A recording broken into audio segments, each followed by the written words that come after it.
नमस्कार, बहुत स्वागत है आप सभी का। मैं आपके साथ अस्मिता दुबे। चलिए शुरुआत करते हैं सुपरफास्ट खबरों की।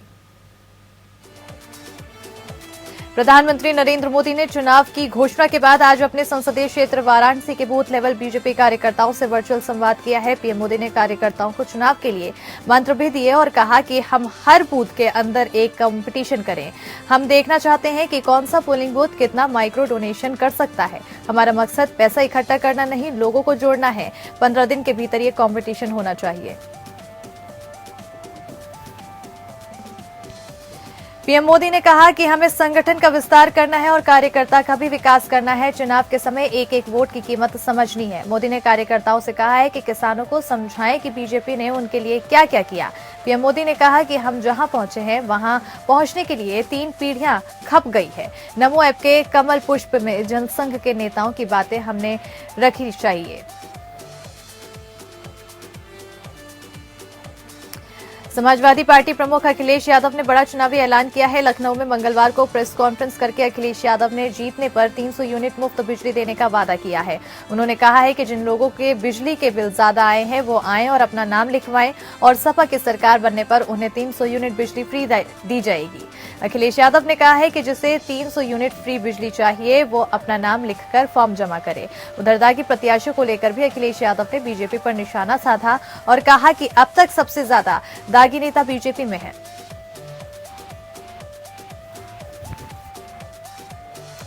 पंजाब विधानसभा चुनाव में सांसद भगवंत मान आम आदमी पार्टी का सीएम चेहरा होंगे। आम आदमी पार्टी के संयोजक अरविंद केजरीवाल ने मोहाली में इसका ऐलान किया है और पार्टी के मुखिया अरविंद केजरीवाल ने ऐलान करते हुए कहा है कि 21 लाख से ज्यादा लोगों ने अपनी राय दी है, जिसमें 93% लोगों ने भगवंत मान सिंह के पक्ष में वोट दिया। वहीं केजरीवाल के ऐलान से पहले ही पूरे शहर में भगवंत मान के सीएम उम्मीदवार के रूप में पोस्टर लग गए थे। उत्तर प्रदेश में गठबंधन के सहयोगियों को सीट बंटवारे पर आज दिल्ली में फिर मंथन होगा। कल भी देर रात तक बैठक चली थी और इस बैठक में बीजेपी ने तमाम बड़े नेता और यूपी बीजेपी के पदाधिकारी मौजूद रहे। इस चुनावी महामंथन में राष्ट्रीय अध्यक्ष जेपी नड्डा, गृह मंत्री अमित शाह, बीएल संतोष, सुनील बंसल और यूपी बीजेपी के चुनाव प्रभारी धर्मेंद्र प्रधान शामिल हुए। यूपी के CM Yogi Adityanath, deputy CM Keshav Prasad Maurya और यूपी बीजेपी के प्रदेश अध्यक्ष स्वतंत्र देव सिंह, अन्नपूर्णा देवी और संजीव चौरसिया जैसे नेता बैठक में मौजूद थे। इस मंथन का मुख्य एजेंडा गठबंधन में दी जाने वाली सीटों का आंकड़ा तय करना था और सूत्रों के हवाले से खबर है कि गठबंधन दलों को दी जाने वाली सीट की संख्या तय हो चुकी है। बीजेपी कार्यालय में हुई इस चर्चा के बाद देर रात एक बैठक यूपी बीजेपी के चुनाव प्रभारी धर्मेंद्र प्रधान के घर पर भी हुई, जहां सीट शेयरिंग को लेकर अपना दल की अनुप्रिया पटेल और निषाद पार्टी के अध्यक्ष संजय निषाद के साथ लंबा मंथन चला। अब आज की बैठक में सीट शेयरिंग पर फाइनल मुहर लग सकती है। मुख्यमंत्री योगी आदित्यनाथ ने सपा अध्यक्ष अखिलेश यादव को सीधे निशाने पर लिया है। उन्होंने अखिलेश के अन्य संकल्प पर हमला बोलते हुए उन्हें जिन्ना प्रेमी बताया। साथ ही उन्होंने गुंडों का संरक्षण देने वाला भी बताया है। सीएम योगी ने सोमवार को फेसबुक पर लिखे पोस्ट में कहा कि सरकार फिर पहले की तरह गुंडों पर टूटेगी, जैसे पहले इन्हें बिल के अंदर घुसाया था। यूपी विधानसभा चुनाव को लेकर सीएम योगी ने ट्वीट भी किया है, जिसमें उन्होंने एक बार फिर बीजेपी सरकार का दावा किया है।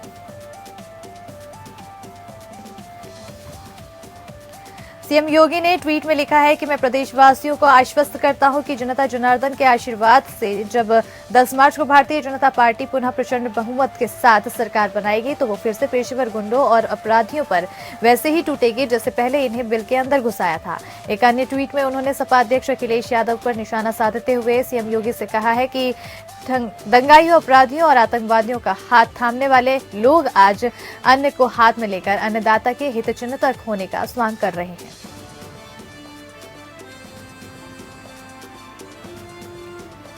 यूपी विधानसभा चुनावों के ऐलान के साथ राजनीतिक पार्टियों में जोड़ तोड़ का दौर जारी है और इस बीच यूपी में बीजेपी और जनता दल ने अपनी अपनी राहें अलग करने का ऐलान कर दिया है। विधानसभा चुनाव में जेडीयू अब अकेले मैदान में उतरेगी। जेडीयू के वरिष्ठ नेता और यूपी के प्रभारी केसी त्यागी ने बताया है कि बीजेपी के साथ सीटों पर सहमति नहीं बन पाई है। यही वजह है कि जेडीयू अब यूपी चुनाव में अकेले उतरेगी। जानकारी के मुताबिक आज लखनऊ में पार्टी की बैठक होगी।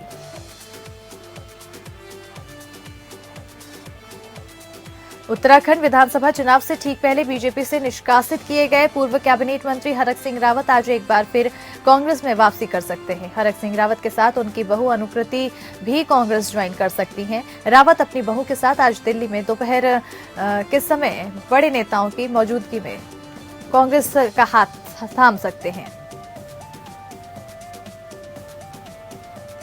बीजेपी ने हरक सिंह रावत को बगावती तेवरों के चलते पार्टी से 6 साल के लिए निष्कासित कर दिया था। वहीं मुख्यमंत्री पुष्कर सिंह धामी ने रावत को कैबिनेट से बर्खास्त कर दिया था। रावत को मंत्रिमंडल से बर्खास्त करने का निर्णय शनिवार को दिल्ली में पार्टी मुख्यालय में हुई बीजेपी की उत्तराखंड इकाई की कोर ग्रुप बैठक के दौरान लिया गया था। बैठक में केंद्रीय गृह मंत्री अमित शाह, मुख्यमंत्री पुष्कर सिंह धामी, राज्य चुनावी प्रभारी प्रहलाद जोशी सहित अन्य लोग शामिल थे। गोवा विधानसभा चुनाव में कांग्रेस की तरफ से जवाब नहीं मिलने के बाद शिवसेना और एनसीपी ने साथ चुनाव लड़ने का फैसला लिया है। दोनों दल इस बार साथ मिलकर चुनावी ताल ठोकेंगे। दोनों दलों के बीच आज सीटों के बंटवारे को लेकर चर्चा होगी और इससे पहले चर्चा थी कि कांग्रेस महाराष्ट्र के अपने सहयोगियों को गोवा में कुछ सीटें दे सकती है। शिवसेना 10 से 15 सीटों पर चुनाव लड़ सकती है। एनसीपी के वरिष्ठ नेता प्रफुल्ल पटेल ने बताया था कि 18 जनवरी को गोवा में सीट शेयरिंग को लेकर चर्चा करेंगे। उसके बाद ये तस्वीर साफ हो जाएगी। गोवा में कांग्रेस अलग से चुनाव लड़ रही है और आपको बता दें कि महाराष्ट्र में तीनों पार्टियों की सरकार है। शिवसेना के राज्यसभा सांसद संजय राउत ने कहा था कि महाराष्ट्र में हम एनसीपी और कांग्रेस के साथ सरकार में हैं, लेकिन अभी गोवा में कांग्रेस के साथ सीटों का बंटवारा नहीं हुआ तो उनकी भी कुछ मजबूरियां होंगी और हमारी भी कुछ मजबूरियां होंगी। इससे पहले 13 जनवरी को संजय राउत ने कहा था कि गोवा में कांग्रेस के पास सिर्फ 3 विधायक बचे हैं। विधायक पार्टी को सामूहिक रूप से छोड़ दिया है।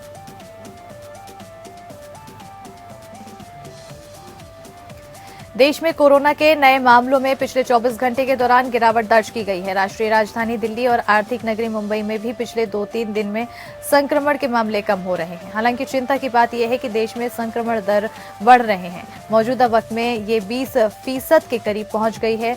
यही नहीं, केरल समेत कई राज्यों में कोरोना संक्रमण के मामलों में बढ़ोतरी एक बार फिर डराने लगी है। स्वास्थ्य मंत्रालय के मुताबिक देश में पिछले 24 घंटे के दौरान 2,38,018 नए मामले आए हैं, जबकि 310 लोगों की मौत हो गई है। हालांकि इस दौरान 1,57,421 कोरोना के मरीज ठीक हुए हैं।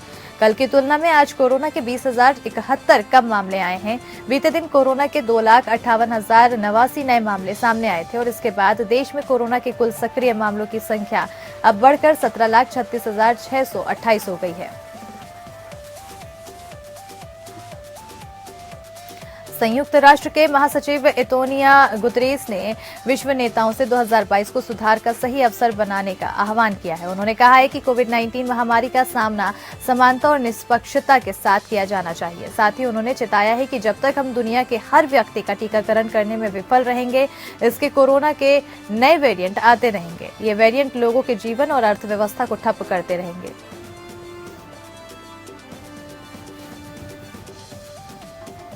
राष्ट्रीय राजधानी दिल्ली समेत देश के कई हिस्सों में आधी जनवरी बीतने के बाद भी सर्दी का सितम जारी है। स्थिति ये है कि दिल्ली में शीतलहर के साथ कोहरे का असर जबरदस्त दिख रहा है।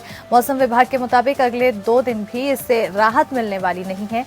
दिल्ली के अलावा राजस्थान, पूर्वी उत्तर प्रदेश, पश्चिमी मध्य प्रदेश, बिहार, उड़ीसा और पश्चिम बंगाल में अगले 2 दिन शीतलहर के साथ कोहरा रह सकता है।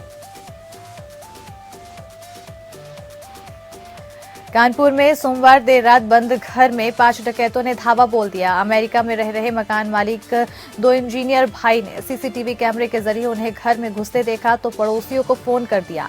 पड़ोसियों ने पुलिस को इसकी जानकारी दी। इसके कुछ देर बाद ही पुलिस ने मकान की घेराबंदी कर ली। अपने को घिरा हुआ देख डकैतों ने फायरिंग शुरू कर दी। पुलिस ने जवाबी कार्रवाई करते हुए एक बदमाश को गोली मारकर घायल भी कर दिया, जिसके बाद पुलिस ने उसको गिरफ्तार कर इलाज के लिए अस्पताल में भर्ती कराया है।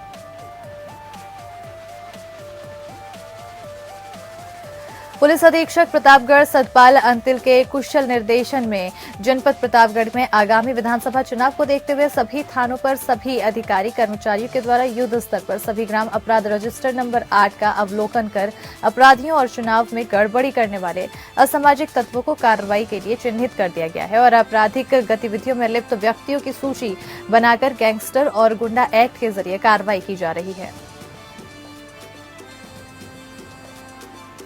हाथरस में प्रशासन शहर के मुख्य चौराहे और सार्वजनिक स्थलों पर हर रोज रात भर अलाव जलाने का दावा करता है। जब उनके दावों को चेक किया गया तो शहर में एक दो जगह को छोड़कर कहीं भी अलाव जलता नहीं मिला। रात भर चौराहे पर ड्यूटी करके हमें सुरक्षा का एहसास दिलाने वाले पुलिस भी लकड़ी की कमी के चलते ठंड में सिकुड़ते हुए ड्यूटी करते नजर आए हैं।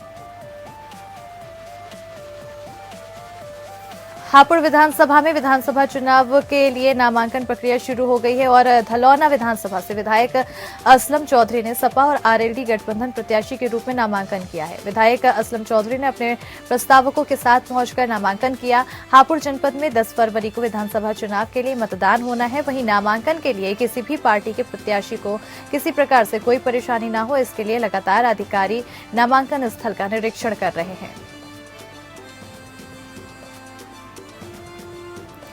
अमरोहा विधानसभा के गांव हुसैनपुरा में बीजेपी प्रत्याशी राम सिंह सैनी ने उड़ाई आचार संहिता की धज्जियां। सैकड़ों लोगों के साथ लेकर सड़कों पर चुनाव प्रचार कर रहे हैं और कोरोना की गाइडलाइन का भी वो पालन नहीं कर रहे हैं।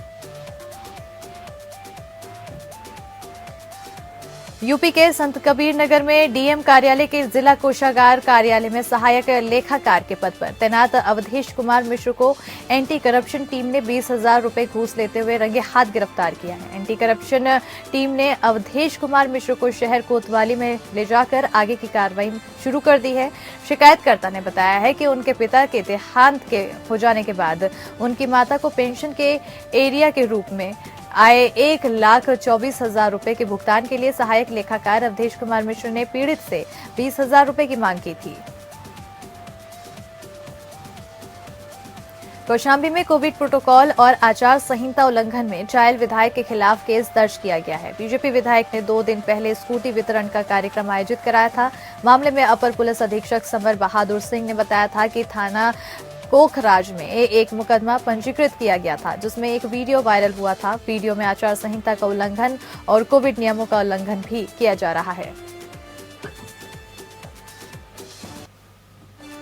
छर्रा विधानसभा से समाजसेवी और वर्तमान में हरजुदागंज के चेयरमैन तिलक राज यादव ने बसपा से टिकट फाइनल होने के बाद कलेक्ट्रेट स्थित कार्यालय में अपना नामांकन कराया है। वहीं उन्होंने बातचीत के दौरान बताया है कि चुनाव जीतने के बाद वो महिला के खिलाफ हो रहे अपराधों पर आवाज उठाएंगे। आगे उन्होंने कहा है कि छर्रा क्षेत्र में टूटी पड़ी सड़कों का निर्माण कार्य भी जल्द ही किया जाएगा और इस दौरान बहुजन समाजवादी पार्टी से अलीगढ़ के मेयर फुरकान भी मौजूद रहे। यूपी के हमीरपुर जिला मुख्यालय के कलेक्ट्रेट के भारत निर्वाचन कार्यालय में वोटिंग मशीन और वीवीपैट मशीनों की चेकिंग हुई और जिले की दोनों विधानसभाओं में मतदान बूथों के हिसाब से मशीनों का अलॉटमेंट करते हुए उनके सीरियल नंबर प्रमुख राजनीतिक पार्टियों और दोनों विधानसभा के चुनाव आरओ को उपलब्ध करवा दिए गए। इन मशीनों की जांच अलॉटमेंट प्रभारी निर्वाचन अधिकारी की देखरेख में करवाई गई।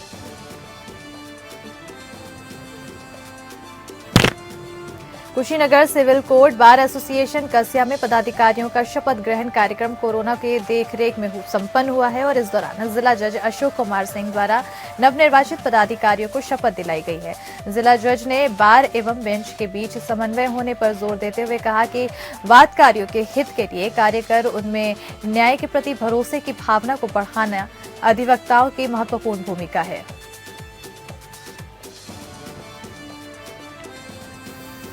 जौनपुर अपर पुलिस अधीक्षक शहर डॉक्टर संजय कुमार ने पुलिस कार्यालय का वार्षिक निरीक्षण किया। इस दौरान कार्यालय में अफरा तफरी मच गई। एसपी सिटी द्वारा विभाग के विभिन्न पटलों जिसमें शिकायत प्रकोष्ठ डीसीआरबी प्रधान लिपि का निरीक्षण किया। इस दौरान कुछ कमियां मिलने पर उसे सुधारने और आवश्यक कार्रवाई करने से संबंधित निर्देशित भी किया गया।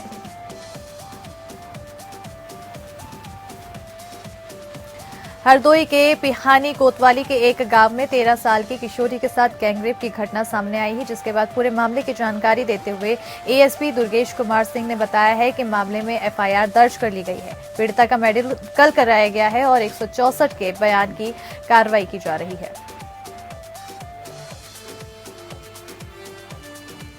एटा पुलिस ने फर्जी आधार कार्ड बनवाकर मोबाइल सिम का कारोबार करने वाले गिरोह का भंडाफोड़ किया है। यहां पर बताया जा रहा है कि कोतवाली नगर पुलिस और इंटेलिजेंस टीम ने संयुक्त कार्रवाई करते हुए पुलिस ने साइबर ठगी करने वाले गिरोह के 7 अभियुक्तों को गिरफ्तार किया। पुलिस ने पकड़े गए गिरोह के सदस्यों से 29 कूटरिचित आधार कार्ड, 71 मोबाइल सिम और घटना में प्रयुक्त 7 मोबाइल के साथ साथ 20,000 की नकदी भी बरामद की है। बागपत की तीनों विधानसभा सीटों पर आरएलडी सपा गठबंधन की तरफ से आरएलडी के प्रत्याशी की घोषणा होने के बाद समाजवादी पार्टी कार्यकर्ताओं ने उनका विरोध करना शुरू कर दिया। वहीं सपा कार्यालय पर पहुंचे कार्यकर्ताओं ने प्रदर्शन करते हुए एक सीट पर सपा का प्रत्याशी घोषित करने की मांग की है।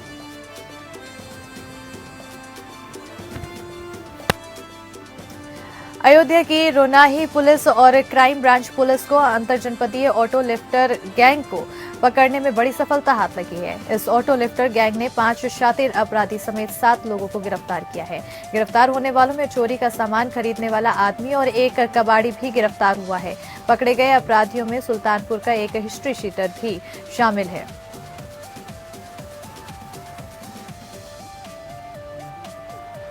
अलीगढ़ में बीते दिनों रामघाट के पास सिटी मॉल के गनर के द्वारा सफाई कर्मी की हत्या का मामला तूल पकड़ता जा रहा है, जिसको लेकर दर्जनों वाल्मीकि समाज के लोगों ने पूर्व कांग्रेस मंत्री शिवराज जीवन के साथ मिलकर प्रशासन को अल्टीमेटम दिया है और घटना में सिटी मॉल के मालिक को भी गिरफ्तार करने की मांग की है।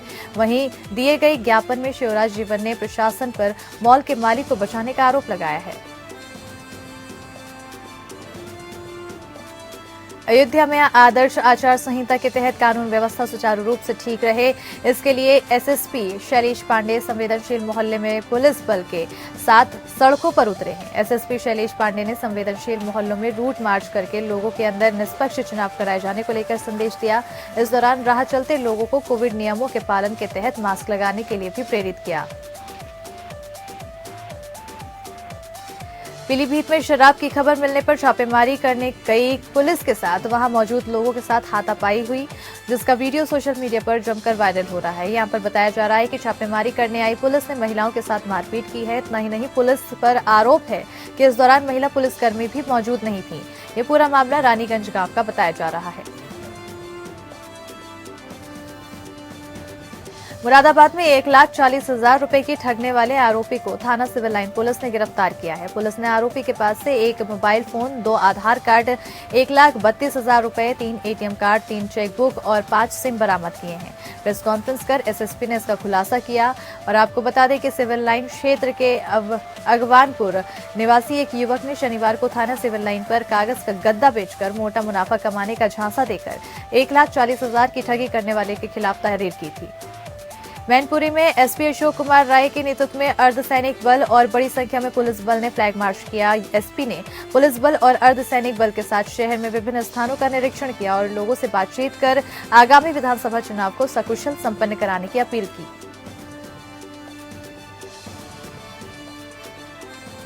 जौनपुर में भारतीय जनता पार्टी के जिला प्रभारी राकेश द्विवेदी ने लाभार्थी जनसंपर्क अभियान के तहत केंद्र और प्रदेश सरकार की योजनाओं का लाभ ले रहे लोगों के घर घर जाकर जनसंपर्क किया है। उन्होंने रोली तिलक लगाकर उनका अभिवादन किया। नगर दक्षिणी के मंडल के औलनगंज बूथ से कार्यक्रम की शुरुआत की गई, जहां इस दौरान भारी संख्या में बीजेपी के कार्यकर्ता उपस्थित रहे।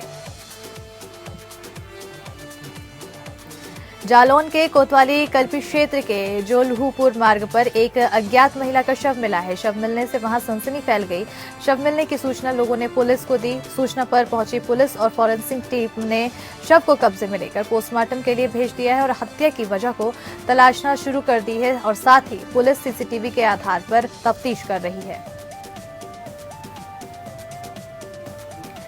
कानपुर के घाटमपुर विधानसभा के एक गांव में पार्टी का प्रचार प्रसार करने में मस्त बीजेपी विधायक उपेंद्र नाथ पासवान ने कोविड गाइडलाइंस और आचार संहिता की धज्जियां उड़ाई हैं। बिना मास्क लगाए विधायक उपेंद्र पासवान ने जनसंपर्क किया है। वीडियो सोशल मीडिया पर वायरल हो रहा है। उत्तराखंड कांग्रेस और बीजेपी की बात करें तो इन दोनों ही बड़े राजनीतिक दलों ने अभी तक किसी भी प्रत्याशी के नाम का ऐलान नहीं किया है। वहीं कांग्रेस का इस मसले को लेकर कहना है कि अधिकांश विधानसभा सीटों पर नाम फाइनल हो चुके हैं और कुछ सीटों पर मेरिट और डिमेरिट्स के आधार पर पार्टी हाईकमान के द्वारा चिंतन मंथन हो रहा है। कांग्रेस का साफ कहना है कि कांग्रेस नहीं चाहती है कि प्रत्याशियों के नामों के ऐलान की जल्दबाजी में किसी के साथ कोई नाइंसाफी हो। इसी के तहत बहुत जल्द ही कांग्रेस उत्तराखंड के सभी 70 विधानसभा सीटों पर प्रत्याशियों के नामों का ऐलान कर देगी। मुंबई की दिंडोशी पुलिस ने 3 आरोपियों को सुपरमार्केट लूटने से पहले गिरफ्तार कर लिया है। ये आरोपी ओम सत्यम सुपरमार्केट मोहन गोखले रोड पर लूटपाट करने वाले थे। मुखबिर की जानकारी के आधार पर दिंडोशी पुलिस के वरिष्ठ पुलिस निरीक्षक के मार्गदर्शन में उन्हें पकड़ने के लिए 2 टीम बनाई गई, जिसने दबिश देकर 6 अपराधियों में से 3 को दबोच लिया है, जबकि 3 लोग भागने में कामयाब हो गए हैं।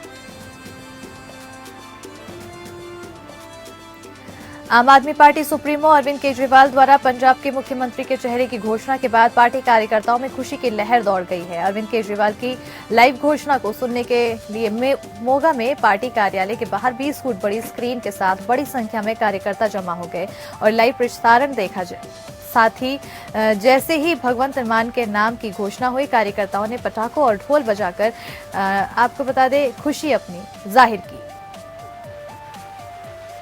और इसी के साथ सुपर फास्ट खबरों में फिलहाल इतना ही। मुझे दीजिए इजाजत, नमस्कार।